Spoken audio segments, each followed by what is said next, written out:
सुप्रभात बच्चों, कैसे हैं आप सब।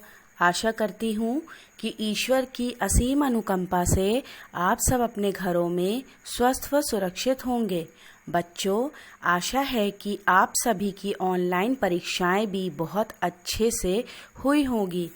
तो आइए बच्चों, अब हम अपने वार्षिक पाठ्यक्रम का आरंभ करते हैं। हिंदी साहित्य पाठ 10 हिम्मती सुमेरा। ये पाठ कक्षा 7 के बच्चों के लिए है। प्रस्तुत कहानी में लेखक ने हिम्मत, लगन और परिश्रम को महत्व देते हुए कहा है कि जीवन में आगे बढ़ने का यह ही मूल मंत्र है। जिम्मेदारी का एहसास एक व्यक्ति से क्या बना देता है। सच्चाई और ईमानदारी के साथ वो आगे बढ़ता जाता है। बच्चों, लेखक ने एक ऐसे मामूली बच्चे की कहानी प्रस्तुत की है जिसमें हिम्मत कूट कूट कर भरी थी। वो अपनी हिम्मत, सूझबूझ और मेहनत के बल पर अपने बीमार पिता की देखभाल करते हुए घर का खर्च चलाता है और अपनी पढ़ाई भी जारी रखता है। तो आइए बच्चों, अब हम पाठ का आरंभ करते हैं। पाठ 10 हिम्मती सुमेरा।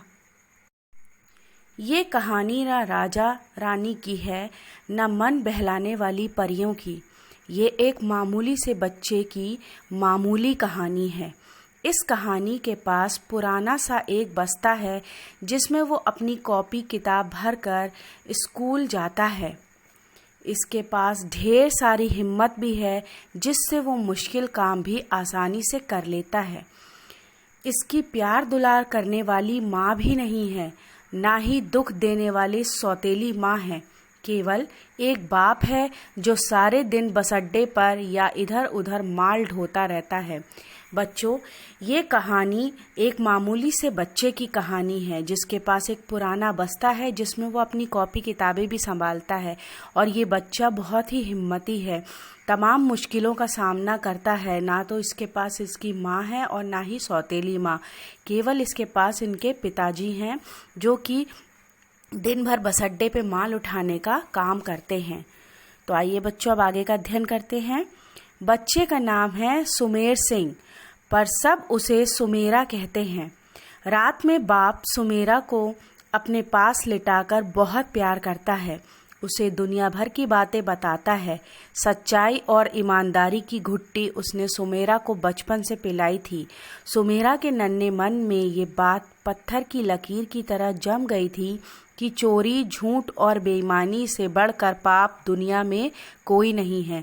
बच्चों, कहानी के इस भाग में लेखक ने बताया है कि सुमेरा के पिताजी जब दिन भर का काम करके वापस लौट के आते थे तो वो बहुत प्यार से अपने बेटे को अर्थात सुमेरा को अपने पास लेटाते थे और उनको दुनिया भर की बातें समझाते थे कि इस जीवन में सच्चाई और ईमानदारी के साथ आगे बढ़ते जाना चाहिए। तो आइए बच्चों, अब आगे का अध्ययन करते हैं।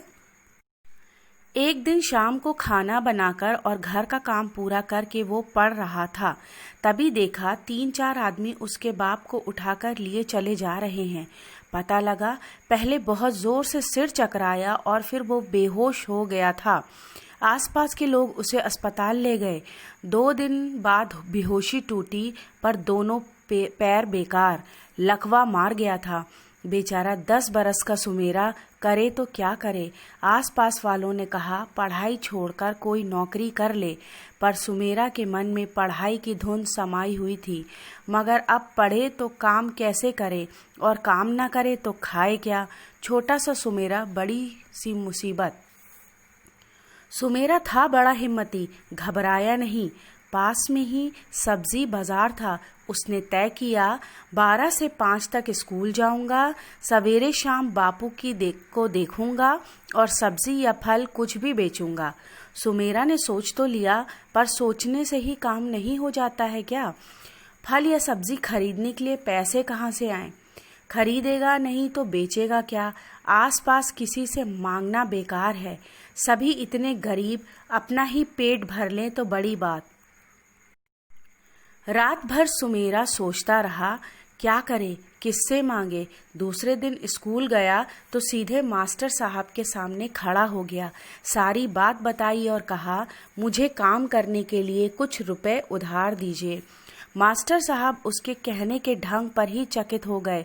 उन्होंने उसे 30 रुपए दिए और कहा, ये उधार नहीं, तुम्हारे लिए इनाम है। इनाम किस बात का? मैंने कुछ किया भी नहीं, ये उधार है और उधार ही रहेगा।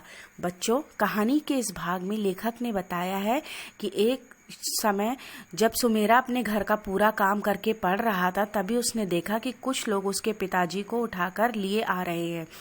पता लगा कि उसके पिताजी को बहुत जोर से चक्कर आया और वे बेहोश होके गिर गए, और जब बेहोशी उनकी वापस 2 दिन के बाद खुली तो उनके पैरों में लकवा अर्थात पैरालाइज हो गया, जिसके कारण वो चल फिर भी नहीं सकते थे। तो सुमेरा ने सोचा कि अब वो क्या करेगा। लोगों ने कहा कि तुम पढ़ाई छोड़कर कोई नौकरी कर लो, पर सुमेरा को पढ़ने की भी धुन सवार थी। उसने सोचा कि वो ये मुसीबत तो बड़ी है, परंतु वो घबराया नहीं। उसने सोचा कि वो सब्जी और फल बेचेगा और दिन में अपने पिताजी को देखेगा और पढ़ाई भी करेगा। उसने ये सोचा कि ये काम तो मैं करूं, परंतु इसके लिए पैसे कहाँ से आएंगे। वो स्कूल जाता है और अपने मास्टर जी से कुछ पैसे मांगता है। उसके मास्टर जी उसकी हिम्मत को देखकर उसे 30 रुपए देते हैं और कहते हैं कि ये तुम्हारा इनाम है। परंतु सुमेरा एक खुददार बच्चा था। उसने कहा कि मैंने कोई ऐसा कार्य नहीं किया है कि जिसमें मुझे इनाम दिया जाए, तो ये उधार ही रहेगा। तो आइए बच्चों, अब आगे का अध्ययन करते हैं। मास्टर साहब ने प्यार से उसकी पीठ थपथपाई। सुमेरा ने मंडी जाकर 30 रुपए में संतरे की एक टोकरी खरीदी, खुद सिर पर उठाकर लाया, पुराने कागजों से लिफाफे बनाए और सवेरे सवेरे जाकर सब्जी वालों के साथ बैठ गया। गा गा कर आवाजें लगाता। आखिर शाम तक उसने 36 रुपए के संतरे बेच लिए। 4 संतरे बचे, इन्हें मैं बापू के खाने के लिए ले जाऊंगा। 36 रुपयों में से 30 रुपए मैं कल के लिए रखूंगा। 1 रुपया उधार चुकाने का अलग करूंगा। 5 रुपए से आटा दाल लाऊंगा। सोचकर सुमेरा इतना खुश मानो खजाना मिल गया हो। दूसरे दिन फिर वही सिलसिला। आज वो और भी जोर जोर से आवाजें लगा रहा था। बिक्री भी अच्छी हो रही थी, पर शाम को ही एक अजीब बात हो गई। साइकिल के हैंडल पर थैला लटकाए एक आदमी हर ठेले वाले के पास रुकता और इशारे में कुछ बात हो जाती। वो आदमी सुमेरा के पास भी आकर खड़ा हुआ। सुमेरा तो कुछ समझा नहीं। पास वाले ने चुपके से कहा, 2 रुपये थैले में डाल दे चुपचाप। नहीं, मैं नहीं डालूंगा। 2 रुपये दे दूंगा तो हम खाएंगे क्या, और फिर मुफ्त में क्यों दूं? 2 रुपये, सुमेरा बोला। बच्चों, सुमेरा ने फिर अपना काम प्रारंभ किया जब उसे पैसे मिल गए और उसने संतरे खरीदे, और वो इस प्रकार से संतरे बेचने लगा। और संतरे बेचकर जो भी उसको मुनाफा होता था, उसमें से वो कुछ पैसे उधारी के लिए चुकाता था और कुछ पैसे से अपना घर बार चलाता था। फिर यही सिलसिला रोज होने लगा। एक बार सुमेरा अपने संतरों को बेच रहा था और शाम के वक्त एक साइकिल पे एक सवार आया। वो चुपचाप हर एक दुकान पे जाता और वहां से कुछ न कुछ पैसे लेकर आता। तो लोगों ने सुमेरा से कहा कि इसको 2 रुपए दे दो, परंतु सुमेरा ने पैसे देने से इनकार कर दिया। तो आइए बच्चों, अब आगे का अध्ययन करते हैं। साइकिल वाले आदमी ने घूर कर सुमेरा को देखा और चला गया। बाद में बगल वाले आदमी ने बताया कि वो पुलिस का आदमी था। बिना लाइसेंस के यहाँ बैठकर जो लोग सामान बेचते हैं, सब 2 रुपए रोज देते हैं। तूने नहीं दिया, अब तेरी मुसीबत आएगी। 2 दिन बाद कमेटी की गाड़ी आई। कुछ लोग भाग गए। सुमेरा जहाँ का तहाँ बैठा रहा। 4-5 लोग गाड़ी से नीचे उतरे। सुमेरा तुरंत उस दिन वाले आदमी को पहचान गया। थोड़ा डरा भी, पर समझ नहीं पाया क्या करे। जो लोग नहीं भाग पाए, उनका सामान छीनकर गाड़ी में भर दिया गया। सुमेरा की टोकरी, संतरे सब गाड़ी के अंदर, सुमेरा बाहर। रोते हुए चिल्लाकर सुमेरा ने सामान वापस करने को कहा, पर सुनता कौन। रात भर सुमेरा रोता रहा। सबके समझाने पर भी उसकी समझ में नहीं आया कि उसका सामान क्यों छीना गया। उसके पास लाइसेंस नहीं था तो लाइसेंस दिलवा दे, लाइसेंस के पैसे ले लेते। उसके बापू ना बोल सकते थे, ना चल सकते थे। वो करे तो क्या करे। हिम्मत हारना तो सुमेरा ने सीखा ही नहीं था। याद आया छुट्टी के दिन कभी कभी वो भी बापू के साथ बस अड्डे पर जाता था। रास्ते में राज निवास आता था। बापू कहते थे यहाँ दिल्ली के राजा रहते हैं। उसने कई बार बंगले में झांकने की कोशिश की थी, पर राजा कभी दिखे नहीं। अब वो राजा के पास शिकायत करने जाएगा, सारी बात बताएगा, अपना माल वापस लेगा और उस आदमी को सजा दिलवाएगा। सवेरा होते ही वही दौड़ पड़ा, पर पहरेदारों ने उसे अंदर नहीं घुसने दिया। उसने बहुत कहा, मन्नतें की, उसकी एक न चली। वो सड़क पर बैठ गया। सोचा कभी तो राजा बाहर निकलेंगे, जब निकलेंगे तभी अपनी बात सुनाऊंगा, इन पहरेदारों की भी शिकायत करूंगा। 11 बजे के करीब बड़ी सी एक मोटर अंदर से निकली। दोनों पहरेदारों ने सलाम ठोका। जब तक सुमेरा अपनी जगह से उठकर आए तब तक सर से गाड़ी निकल गई। अब क्या हो, राजा साहब तो चले गए। वो सोच में पड़ गया। फिर सुमेरा ने सोचा राजा साहब गए हैं तो लौट कर भी आएंगे। बच्चों, कहानी के इस भाग में लेखक ने आगे का वर्णन किया है कि सुमेरा को अगले दिन एक जो साइकिल वाला आया था वो पुलिस की गाड़ी लेकर आया और वहाँ से जिनके पास सामान बेचने का लाइसेंस नहीं था सबसे सामान छीन कर गाड़ी में भर के ले गया। सुमेरा बहुत रोता रहा, परेशान रहा कि वो अब क्या करे। उसने कहा कि लाइसेंस अगर नहीं है तो लाइसेंस बनवा ले, उसका पैसा ले ले। उसने सोचा कि वो राजा साहब के पास जाएगा और उनसे शिकायत करेगा कि उसके साथ ये गलत कार्य हुआ है, और वह राजा साहब की राह में उनके गेट पर बैठा रहा और उनका इंतज़ार करता रहा। जब राजा साहब की मोटर अंदर से आई तो वो बहुत तेज़ी से चली गई, पर सुमेरा उनसे नहीं मिल पाया। अब आइए बच्चों आगे का अध्ययन करते हैं। घर नहीं जाऊंगा, आज बापू को भी नहीं देखूंगा, जब तक राजा साहब को अपनी बात नहीं बता लेता यहाँ से हिलूंगा भी नहीं। शाम को दूर से ही वो गाड़ी पहचान गया। दौड़कर बिना किसी डर के दोनों हाथ फैलाकर बीच सड़क पर खड़ा हो गया। गाड़ी रोककर ड्राइवर ने उसे फटकारा। दरवाजे से दरबान दौड़कर उसे खींचने लगे, पर वह छूटकर राजा साहब की खिड़की के पास पहुंच गया।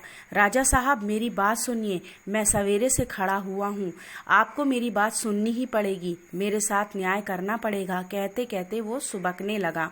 पता नहीं सुमेरा के चेहरे पर कुछ था या उसके कहने के ढंग में।